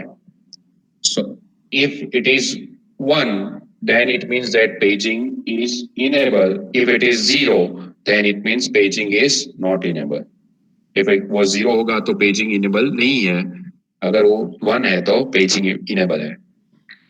अब इसमें paging अगर enable है तो ये दोनों CR2 and CR3 हम यूज करेंगे। अब ये CR2 and CR3 में क्या आएगा, so CR2 में आएगा एक पूरा 32 बिट का एड्रेस, यहाँ पे एक स्टोर होगा 32 बिट का एड्रेस। So जब भी पेज फॉल्ट होगा, when there will the page fault, तो वो कौन से एड्रेस के लिए पेज फॉल्ट हुआ, सो वो एड्रेस यहाँ पे स्टोर होगा। सो मैंने आपको बताया पेज फॉल्ट तो पहले तो क्या है, मैं वापस आपको वो रिपीट करूंगा।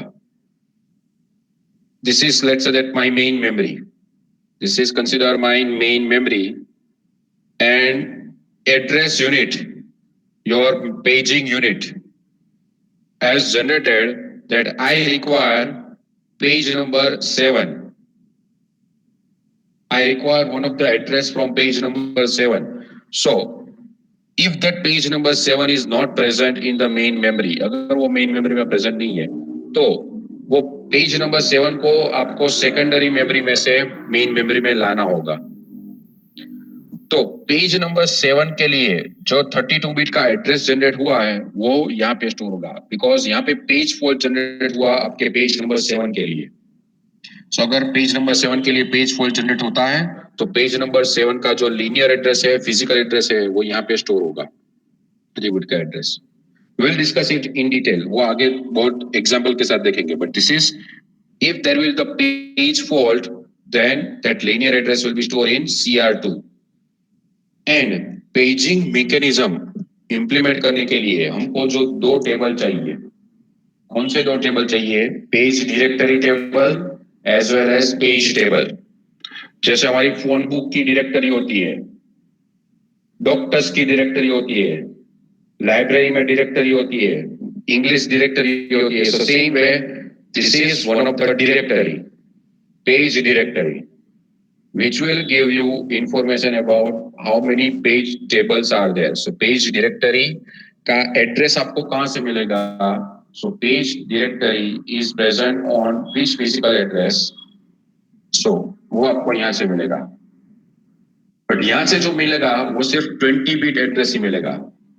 You will get 20 bit address over here.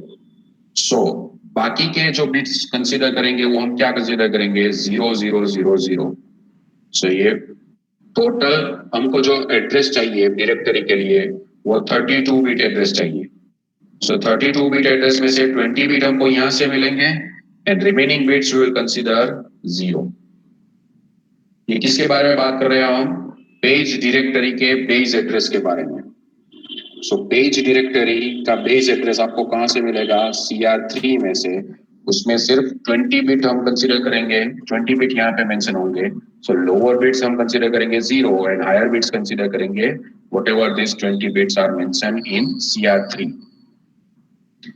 So that is use of CR3. CR3 is used for page directory base address, and your page directory should align with 4 KB.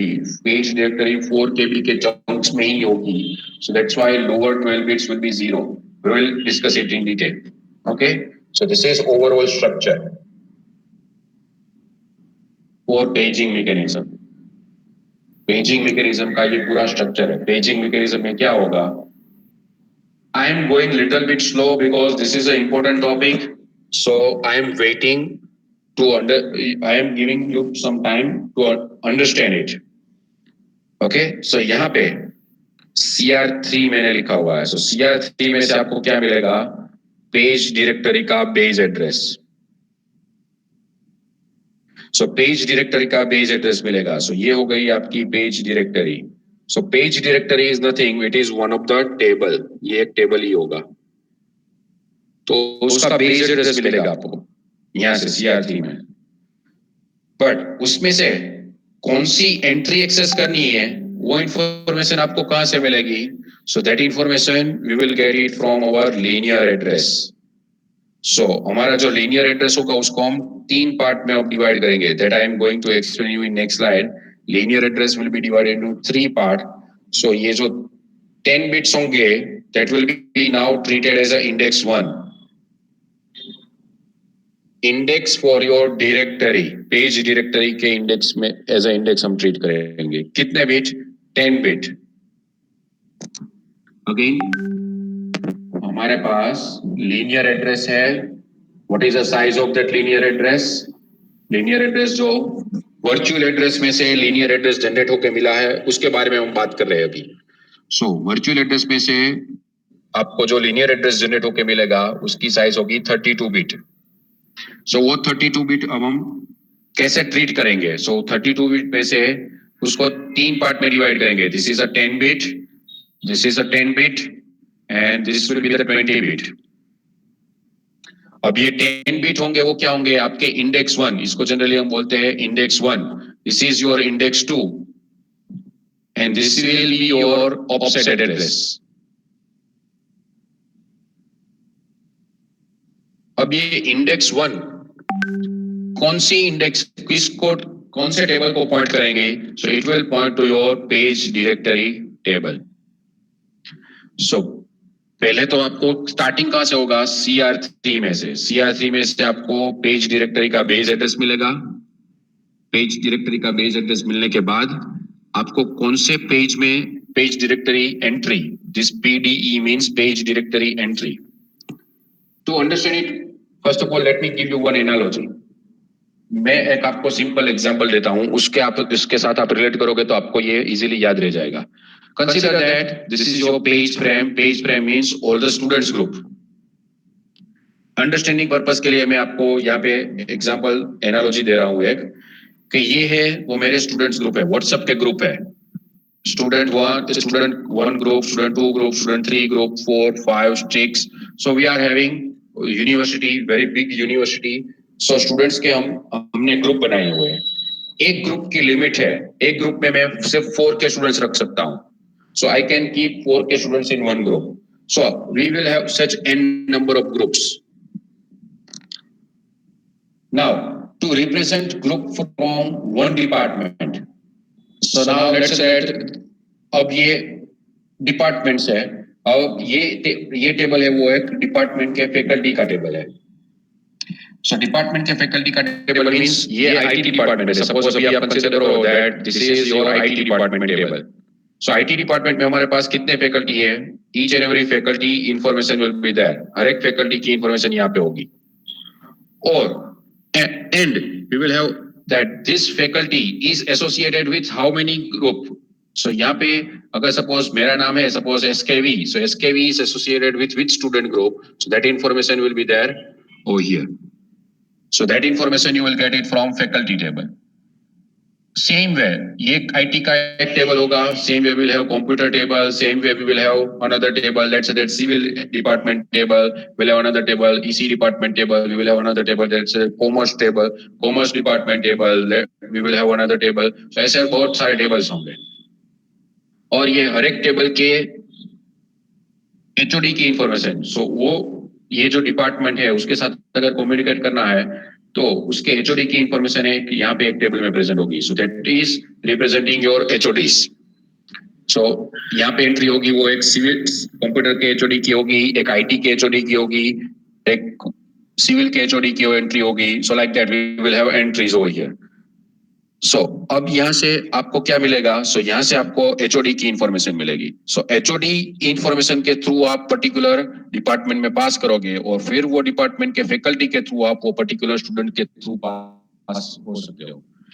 सो अगर आप consider this is your dean require information or dean wants to communicate with one of the student of our IT department, let's say that roll number 100. तो उसको तो पहले क्या पता होना चाहिए कि XYZ स्टूडेंट, उसको पता नहीं है कि ये XYZ स्टूडेंट पहले कौन से डिपार्टमेंट का है. तो वो क्या करेगा? पहले पेज डायरेक्टरी टेबल को एक्सेस करेगा. Then from page directory table it will found ये सभी एचओडी को इन्फॉर्म करेगा. सो एचओडी के पास इंफॉर्मेशन होगी. सो यहाँ से उसकी इंडेक्स मिलेगी. यस, इंडेक्स मिलेगी. उसके बेस पे उसको पता चलेगा कि this is the IT department student. So IT department के हेड को इन्फॉर्म करेंगे. So now from IT department head will inform it to the IT faculty. So उसके पास एक खुद का टेबल होगा. So that is called page table. So now in department each and every faculty is assigned as a mentor for few students. So अब ये particular student है कौन से faculty के अंडर में है. So according to that you will get that information from this page table, and then from that page table this information will be passed to your particular student. So like that. This is one kind of analogy. सो अब यहाँ पे paging कैसे implement होगा? सो हमारे पास जो linear address है, अब मैं आपको पेजिंग इंप्लीमेंट कैसे होगा वो बताऊंगा. प्रोसेसर में कैसे इंप्लीमेंट होता है. सो यहाँ से आपको एक इंडेक्स मिलेगा जो हमारा 32 बिट एड्रेस है. उसमें से that is called directory number, that this will be called page number and this will be called your offset. So इसकी साइज है 10 बिट, इसकी साइज भी है 10 bit. So using 10 bit, how many addresses we can have?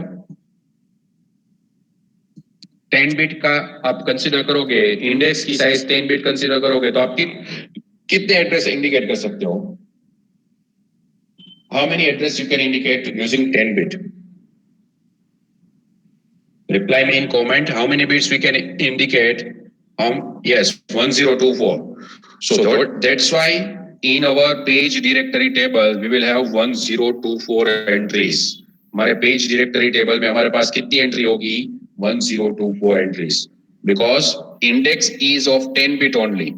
तो यहाँ पे suppose index 5 है तो वो कौन सी एंट्री को इंडिकेट कर रहे होंगे? आपकी फिफ्थ एंट्री को. अब ये हर एक एंट्री की साइज क्या है? What is there in each and every entry? So over here, each and every entry is of 4 byte. यहाँ पे हर एक एंट्री है वो 4 byte की है. So your each and every entry is of 4 byte. और वो एंट्री का डिटेल में डिस्क्रिप्शन आगे आएगा. So this entry description we will see it over here. Page directory है हमारी, सो पेज डायरेक्टरी में से आपको एक एंट्री मिलेगी, वो एंट्री क्या होगी, so that is this entry. So उसमें से आपको क्या मिलेगा, पेज टेबल का एड्रेस मिलेगा। सो पेज टेबल का एड्रेस हमको यहां से मिलेगा, डायरेक्टरी में से हमको मिलेगा पेज टेबल का एड्रेस। सो पेज टेबल में जाएंगे हम, अब यहां से आपको मिलेगा पेज टेबल का एड्रेस। सो कौन सा टेबल एक्सेस करने वाले हो, that information you will get it from here. So पहला जो मोस्ट सिग्निफिकेंट 10 बिट्स है that we are using for index in our directory table. अब नेक्स्ट 10 बिट्स है दैट, अब यहाँ पे ये डायरेक्टरी की ये एंट्री सिलेक्ट हुई तो उसमें से आपको एक टेबल का एड्रेस मिलेगा। So that is, let's say that this is a table address, उसका बेस एड्रेस मिलेगा। सो उसके बेस एड्रेस में, तो अब ये टेबल है, वो टेबल को हम बोलते हैं पेज टेबल। तो पेज टेबल में भी हमारे पास इंफॉर्मेशन होगी, that is called page table entry. तो इसमें से कौन सी एंट्री एक्सेस करनी है आपको, so that has been mentioned by your second index. So second index is also of 10 bit. So second index भी कितने बिट की है, 10 बिट की। so इसका मीनिंग आपके हर एक टेबल में कितनी साइज हो सकती है, what can be the size of your one table, page table की साइज भी क्या हो सकती है, 1024। and then finally ये जो एंट्री होगी उसमें से भी आपको एक बेस एड्रेस मिलेगा, and with that base address we will add our offset address, so you will get the final physical address which you are going to access. So I will explain it with example, मैं example के साथ आपको explain करूंगा। But this is overall mechanism for page translation. Paging translation के लिए आपको ये सब कुछ चाहिए। So the paging unit in 80386 use two level table mechanism. So दो टेबल यहाँ पे यूज होंगे, page directory table as well as page table, to convert a linear address into the physical address. Linear address में से physical address में convert करने के लिए हम दो टेबल यूज करेंगे, that is called page directory table and page table. So paging unit will converts the complete map of the task into pages which is of, so यहाँ पे ये आपकी फिजिकल मेमोरी है, this is my main memory, physical memory. Physical memory को भी हम क्या divide करेंगे, 4 KB में डिवाइड करेंगे। तो ये जो 4 KB है उसको हम रिफर करते हैं names of page frame. So page frame, this is your first page frame, this is your second page frame, this is your next page frame. So now we will divide our main memory into the page frame. उसको divide करेंगे 4 KB के size में, तो इसको बोलते हैं page frame। तो page की साइज क्या है, 4 KB। तो हम क्या करेंगे, अब कोई पेज लाना है तो ये कोई एक फ्रेम में हम लाएंगे। सेम वे अगर कोई पेज यूज भी नहीं है तो वो फ्रेम एम्प्टी हो जाएगी। So that is how we are using this. So frame by frame हम इसको एक्सेस करते हैं। So page frame, so frame में हमको इसको एक्सेस करना है। So the task is further handle it in terms of pages. Now we will not use the segmentation, we will use now in terms of pages. अब हम सब कुछ data transfer करेंगे या कंट्रोल ट्रांसफर करेंगे, वो कैसे करेंगे, पेजेस के टर्म्स में। So paging unit will handle every task in terms of these 3 components. अब हम यहाँ पे 3 component के बारे में डिस्कस करेंगे, page directory, page table and page itself. So 3 component के बारे में हम डिटेल में डिस्कस करेंगे। And this is the linear address partition. So मैंने आपको एक्सप्लेन किया कि जो 32 बिट का जो हमारा लीनियर एड्रेस है उसको हम 3 पार्ट में डिवाइड करेंगे, 0 to 11 bit that is your offset, 12 to 13 bit, 12 to 21 bit that is your page number, and 21 to 31 bit that is your directory number। तो ये इंडेक्स यूज होगा, index 1 and that will be for page directory, and ये use करेंगे हम index 2 that is for index in page table। so page table में कहाँ पे जाना है वो यहाँ से डिसाइड होगा, and page directory में कहाँ से जाना है वो यहाँ से डिसाइड होगा। so that is important point। so this is at most page directory की साइज क्या होगी आपकी। so अगर आप कंसीडर करोगे पेज डायरेक्टरी में कितनी साइज है, पेज डायरेक्टरी में कितनी एंट्री होगी, 1024, हर एक एंट्री की साइज क्या है, 4 byte. So it means that what is the total size of your page directory, page directory की टोटल साइज क्या हो गई, each entry of your page directory is of 4 byte. And how many such entries are there? 1024. So it means that your page directory size is 4 KB. आपके page directory की size भी क्या हो गई? 4 KB. And the upper 10 bits, these 10 bits of your linear address are used as an index to corresponding a page directory entry from page directory. And the page directory entries points to the page table. Page directory entry में से आपको क्या मिलेगा? एक pointer मिलेगा और एक address मिलेगा जो एड्रेस आपके टेबल को पॉइंट कर रहा होगा. So that is we will get one of the address from your page directory. अब पेज टेबल भी क्या है? ऐसा ही पेज टेबल इज ऑल्सो, वहां से आपको एक एड्रेस मिलेगा that is pointing to your page. So each page table is of 4 KB, क्योंकि पेज टेबल में भी कितने एंट्रीज होगी? 1024. और पेज टेबल की एंट्री भी कितने साइज की है? 4 बाइट की. सो उसमें भी कितने होंगे? सो दैट इज अगेन 4 KB. सो इसकी साइज भी क्या है? 4 KB. सो पेज टेबल की साइज भी 4 KB है. एंड पेज टेबल में से आपको क्या मिलेगा? So page table contains the starting address of the page. Page का स्टार्ट एड्रेस मिलेगा. So you can assume it is like, ये पेज टेबल को आप क्या कंसीडर कर सकते हो? सो यू कैन कंसीडर, आप एक बुक है आपके पास, consider that there is a book. Book में हमारे पास चैप्टर नंबर है. बुक में हमारे पास चैप्टर्स 1, चैप्टर 2, चैप्टर 3, चैप्टर 4 होते हैं. हर एक चैप्टर के अंदर कुछ सब चैप्टर्स होते हैं और यू कैन से सब टॉपिक्स होते हैं. So let's say chapter number 1 में हमारे पास 1.1, 1.2, 1.3. तो अब वो कौन से पेज पे है? सो that is you will get it from index. तो इंडेक्स को आप किसके साथ कंसीडर कर सकते हो? सो इंडेक्स को आप यहाँ पे पेज टेबल के साथ कंसीडर कर सकते हो. सपोज आपको कोई 2.5 टॉपिक एक्सेस करना है, 2.5, और वो कौन से पेज पे है? सो पेज नंबर 50 पे है. तो पेज नंबर 50 पे आप चले गए, आपने बुक ओपन की, पेज नंबर 50 ओपन किया. बट पेज नंबर 50 पे तो आपके पास बहुत सारी लाइंस है. पेज नंबर 50, सो आपका एक बुक का पेज होगा, उसमें अप्रोक्सीमेटली कितनी लाइंस होती है? How many lines are there? We can have approximately, let's say that 20 to 25 lines are there. So what 20 to 25 lines में से कौन सी लाइन आपको एक्सेस करनी है? So that has been decided by your offset address. So वो किससे decide होगा? So offset address से. So that is like that. और वो इंडेक्स कहाँ पे है? ये पेज टेबल आपको कहाँ से मिलेगा? So that page table you will get it from page directory. Page table कहाँ पे होगा? वो आपको कहाँ से मिलेगा? पेज डायरेक्टरी में से. So that is how we will use this.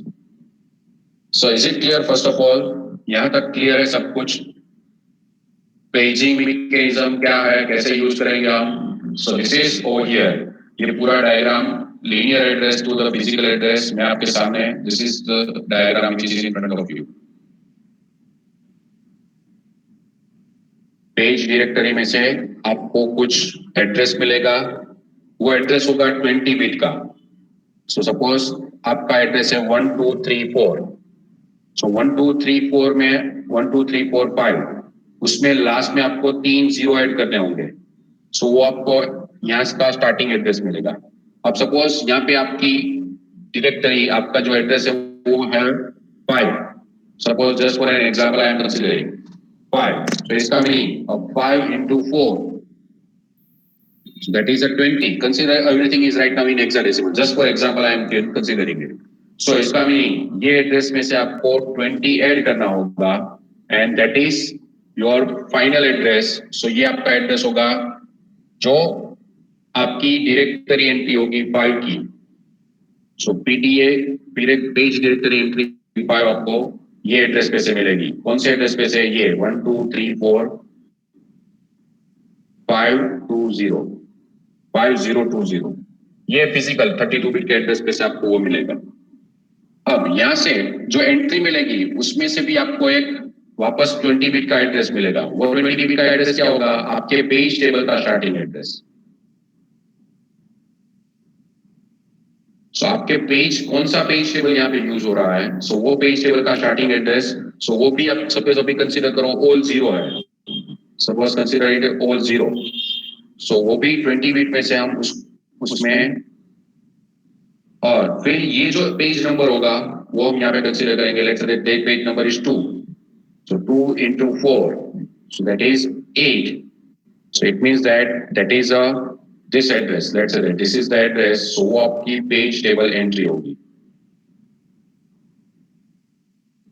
So eight को आप ऐड करोगे किसके साथ, ये पेज एड्रेस के साथ, सो आपको ये एंट्री मिलेगी।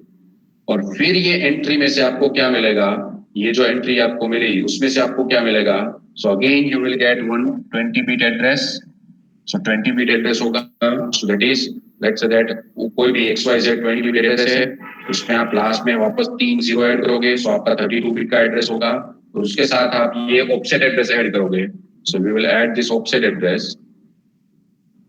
सो was अगर आप 0 ऐड करोगे तो वो पहला एड्रेस आएगा, 1 ऐड करोगे तो वो दूसरा एड्रेस आएगा, and whatever is the offset address that will B give you your desired address.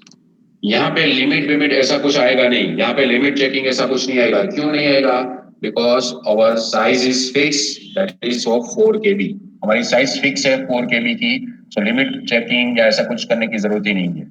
So we'll see with example, इसका एग्जाम्पल देखेंगे, as well as we will see each and every entry। ये entry क्या होगी वो हम next lecture में मैं आपको एक्सप्लेन करूंगा, what will be there in this entry। So for that right now, do you have any question related to this paging? Paging related question है। Why we are doing this paging? First of all, that is the important point। Paging क्यों करते हैं? क्योंकि आप जब page पे divide कर दोगे तो कोई तीसरे पर्सन को पता नहीं चलेगा कि कौन सा फिजिकल लोकेशन एक्सेस हो रहा है। Suppose you are executing two task right now, so suppose आप दो एप्लीकेशन अभी रन कर रहे हो, एक एप्लीकेशन मैंने बनाई है और दूसरी एप्लीकेशन आपने बनाई है, दोनों में 8038 अभी कंप्यूटर पे मैं एग्जीक्यूट कर रहा हूँ, तो एक्सीडेंटली एक एप्लीकेशन का डेटा है, एप्लीकेशन का कोड दूसरे एप्लीकेशन के पेज में शिफ्ट नहीं होगा। क्यों? क्योंकि सब कुछ मैनेज होगा पेजिंग के through. So that has been managed by paging table, page directory table, paging and everything. So that is the main advantage of this paging. Protection. Physical आप अगर एक्सेस करना चाहोगे तो भी आप नहीं कर पाओगे, क्योंकि फिजिकल कौन सा एड्रेस एक्सेस हो रहा है वो आपको भी पता नहीं होगा। आपको तो सिर्फ क्या पता होगा, आपका वर्चुअल एड्रेस, आपने प्रोग्राम में लिखा होगा लोड AX फ्रॉम दिस 50, अब एक्चुअली वो कौन सा एड्रेस एक्सेस हो रहा है वो आपको भी पता नहीं होगा। So that is you need to, so that is called how we are using this paging mechanism. So physical address actually physically वो कहाँ पे मैप होगा वो आपको भी पता नहीं होगा। So that is how paging mechanism is used. So we will discuss it in more detail in our next lecture. Next lecture में discuss करेंगे, that is on next Tuesday में lecture आएगा। So तब तक के लिए so revise this everything. I will upload the PPT. ये PPT paging mechanism वाला भी मैं आप add करके PPT वापस upload कर दूंगा। Okay, so this lecture is over right now. You can leave.